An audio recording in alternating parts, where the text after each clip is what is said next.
Ticket काढलं आणि जाणं माझं निश्चित झालं.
शेवटची 9ची शेवटची फेरी आहे. त्याआधी 7:30 मला 6:30ची गाठायला हवी. 9ची मला घरी 11 वाजतील पोचायला आणि थंडी प्रचंड पडते 2-3 दिवस, त्यामुळे 9च्या येणं शक्य नाही. पण 6:30ची तरी मिळवायला हवी. मी 8-9 वाजेपर्यंत घरी पोहोचेल. फेरी खाली होती, पूर्ण भरली. बसेस आलेत आणि प्रवासीही पूर्ण भरलेत आणि बसेसही आहेत, रिक्षा आहेत, सर्व प्रकारच्या गाड्या त्याच्यामध्ये आहेत. आता मी दिव्यागरला जायचो त्यावेळी आणि त्याकाळी दिव्यागरला ST अलिबागहून अलिबाग दिव्यागर ST असायची. आम्हाला शाळेत असताना, लहान असताना जेव्हा आईवडील आणि आम्ही जायचो मे महिन्यात किंवा दिवाळीमध्ये, तर या समुद्रमार्गे प्रवास नको असायचा आणि आम्ही आग्रह धरायचो की आपण अलिबाग दिव्यागर गाडी 2:30-3 वाजता वगैरे अलिबाग स्टँडवरून सुटायची आणि 8 वाजता वगैरे दिव्यागरला पोचायची. या दिव्यागरला खालच्या आग्र्यामध्ये स्टँड म्हणजे एक जागा, गाडी थांबवण्यासाठी एक जागा होती. तिथे अलिबाग दिव्यागर गाडी आणि पुणे भरड या 2 गाड्या तिथे वस्तीला असायच्या. त्या अलिबाग दिव्यागर गाडीमध्ये बरेच वेळा ड्रायव्हर कंडक्टर ओळखीचे असायचे, अलिबागचेच असल्यामुळे. त्यांना बघण्यासाठी म्हणून आम्ही रात्री जायचो गाडी आली की 8 वाजता. आणि इतर पण एकंदर माझ्या आत्याची मोठी वाडी होती, मजा असायची दिवसभर. सकाळ दुपार आंघोळ करायची टाकीमध्ये, विहिरी होत्या, शिपणं चालू असायचं दिवसभर. खाण्याचे पदार्थ आत्या कोकणातले असे विशेष बनायचे, जसं की पानगी किंवा सांधणं, फणसाचं सांधणं बनवतं. पानगी ही तांदूळाच्या पिठाची पण केळीच्या पानावर बनवतो. चुलीवरचा स्वयंपाक असायचा. मजा असायची. दिवसभर खेळायचं, संध्याकाळी समुद्रावर जायचं, श्रीवर्धन हरिहरला जायचं बघायला आणि फिरायला. सगळे मुंबईचे नातेवाईक आणि आम्ही अलिबागकर असे सगळे 20-25 जण त्यावेळी दिवाळीमध्ये किंवा मे महिन्यामध्ये असायचो. समोर मोठं अंगण होतं, अंगणात मंडप घातलेला असायचा. गॅलरीमध्ये झोपायचो. रात्री येणाऱ्या गाड्यांचे लाईट दिसायचे, येणाऱ्या गाड्या दिसायच्या. तालुक्यातल्या मुंबईकडे जाणाऱ्या गाड्यांबद्दल आणखीन एक सांगायचं राहून गेलं. विशेष आहे, माझे वडील किंवा माझे काका मुद्दाम सांगतात की श्रीवर्धनचा रस्ता एवढा बिकट होता. मी स्वतः अनुभवलेला आहे की मोरब्याचा जो जुना रस्ता होता तर तो बायपास झाला, त्यामुळे बराचसा सुकर झाला. पण मोरवे गावातून जाणारा जो रस्ता होता तो जागेवर वळण आणि प्रचंड चढ असा होता. म्हणजे त्या काळच्या ST तशा ॲडव्हान्स नव्हत्या, त्यामुळे त्यांना चढणं जड जात असे. 2 व्हीलरलाही फर्स्ट गिअरवर गाडी चढवायला लागायची. मी चढवलेली आहे स्वतः. आणि तर माझे काका आणि वडील सांगतात की श्रीवर्धन डेपोच्या पूर्वीच्या लांब जाणाऱ्या गाड्यामध्ये किंवा माणगावकडे जाणाऱ्या गाड्यांच्या शेवटच्या सीटच्या खाली दगड ठेवलेले असायचे की जेणेकरून जर गाडी बिघडली तर कंडक्टर ते दगड टाकून ड्रायव्हर गाडी चढवत असे. असं हे गाड्यांमध्ये त्या ठरलेलं असायचं की शेवटच्या सीटच्या खाली मोठे दगड ठेवलेले आहेत गाडी खाली टाकण्यासाठी. हे एक मगाच्या याच्यामध्ये राहून गेलं, महत्त्वाचं आहे. आणखीन मजा यायच्या. आमचे वडील आणि काका यांचं बालपण सगळं श्रीवर्धनमध्ये गेलं आणि त्यामुळे मजा यायची. आणि मुद्दाम काही वेळा गाडीमध्ये ड्रायव्हर कंडक्टरला त्रास देण्यासाठी म्हणा किंवा मजा करण्यासाठी म्हणा वडरवळ वगैरे शब्द म्हटले जाते. वडरवळला जाते का तुमची गाडी, ही गाडी वडरवळला थांबते का? मग ड्रायव्हर कंडक्टर सांगा वडरवळ नाही, ते वडखळ आहे. हे माहीत असायचं वडखळ आहे, पण ते मुद्दाम वाचताना वडरवळ वाचायचं आणि समोरच्याला सांगायचं की आम्ही काही माहिती नाही, आम्ही विचारतो म्हणून. किंवा वरसगाव नाकाबद्दल माझी आणि माझ्या वडिलांशी नेहमी वाद होत असे की वरसगाव हा गावाचा बोर्ड कोलाडचं जे रेल्वे स्टेशन आहे त्याच्यापुढे वरसगाव असं लिहिलेलं आहे आणि प्रत्यक्ष जो कोलाडचा नाका आहे तो कोलाड नाका म्हणणे. आमचे वडील किंवा पूर्वीची माणसं या कोलाड नाक्याला वरसगाव नाका म्हणायची. त्यावरूनही आमचा वादाचा तो वरसगाव नाका नाही, तो कोलाड नाका आहे आणि वरसगाव गाव पुढे आहे. त्याला काय अर्थ नाही. आमच्या वडिलांचं सगळं आयुष्यच श्रीवर्धन महाड मसाळाचे नेटिव्हच आहेत ते, त्यामुळे त्यांची वाद घालण्यात काही अर्थ नसे. पण असे बऱ्याचशा गमती श्रीवर्धन रिलेटेड आहेत. जुन्या गोष्टी आता आठवतात. वेळ नसतो रोजच्या त्रासातून, रोजच्या व्यापातून असा कधी वेळ मिळाला की जे जुन्या गोष्टी आठवतात. तालुका हा रायगड जिल्ह्यामध्ये एका बाजूला असलेला मुंबई गोवा महामार्गापासून थोडासा आतमध्ये असणारा, त्यामुळे वाहतुकीच्या दृष्टीने थोडा अडचणीचं होतं. पूर्वीच्या काळी ST लिमिटेड होत्या आणि वळणावळणाचे रस्ते, घाट रस्ते, छोटे रस्ते, अरुंद रस्ते, त्यामुळे अपघाताचंही प्रमाण जास्त होतं. दिवसातून लिमिटेडच गाड्या दिव्यागर किंवा श्रीवर्धन मुंबई बाजूकडे जात असत आणि त्यामुळे त्या काळचं मला आठवते. आम्ही दिव्यागरला माझी आत्या होती, आत्याकडे आम्ही जायचो आणि त्यावेळी रोजचा जो न्यूजपेपर आहे तो संध्याकाळी 4 किंवा 5 वाजता वगैरे गाडीवर यायचा. दिव्यागर मुंबई किंवा सर्वा गाडी यायची, त्या गाडीवर 4-5 वाजता त्या दिवसाचा पेपर यायचा. एवढं वाहतूक साधनं विकसित झाली नव्हती त्या काळी.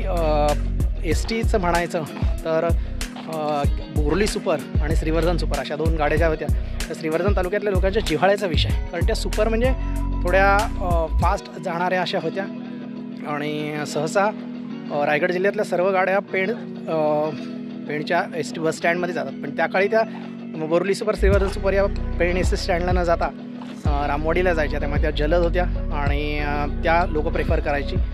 मुळातच लिमिटेड गाड्या म्हणजे त्या दिव्यागरमध्ये राहायची आणि त्या दिव्यागरमध्ये वरचा आगार आणि खालचा आगार असे 2 प्रकार आहेत. तर ती खालच्या आगारात गाडी शेवटी खाडी आहे तिथपर्यंत गाडी वाळायला जायची आणि आम्ही त्या काळी लहान असायचो, गाड्या दिसायच्या नाही. आत्याकडे आम्ही मे महिन्यात आणि दिवाळीत जायचो. त्या मानाने नागाव आणि अलिबागे पुढारलेलं होतं, वाहतूक व्यवस्था दळणवळण चांगलं होतं. दिव्यागरला STच दिसायची नाही आम्हाला. मग आत्याच्या दारावरून गेली ST की आम्ही उभे राहायचो आणि मग ती पुढे जाऊन खाडीवरून वळून यायची खालच्या आगारात जाऊन आणि मग त्या काळी मुंबई दिव्यागर मुंबई सकाळी 1:07 वगैरे असायची आणि ती गाडी नेहमी एकदम नवी कोरी असायची. लॉंग रूटची गाडी असल्यामुळे ती कोरी गाडी असायची आणि त्या गाडीचा आणखीन एक ती गाडी एकदा त्या गाडीने प्रवास केला होता. ती गाडी म्हसळ्यापासून बोरलीपर्यंत येताना ती धनगर मलई मार्गे येते असं कळतं आणि एकदाच प्रवास केला तर धनगर मलईचा रस्ता बघितला आणि नंतर मग एकदा बाईकने गेल्यावर आपण म्हसळ्यावरून बोरलीला जाताना धनगर मलई मार्गे जावं असं निश्चय केला आणि त्या टू व्हीलरवर आम्ही धनगर मलई गेले. अतिशय किचकट मार्ग, खराब रस्ता, अरुंद रस्ता, वळणावळ्यांचा चढ उताराचा रस्ता, पण त्या काळी हुरूप होता. नवीन नवीन मार्ग कळले की तिथून जायची हौस असायची, जसं की मांदाडचा पूल झाला किंवा धनगर मलई मार्गे झाला.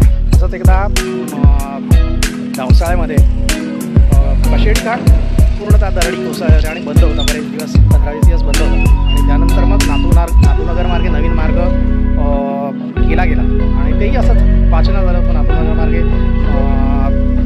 त्या कशेडी घाटाला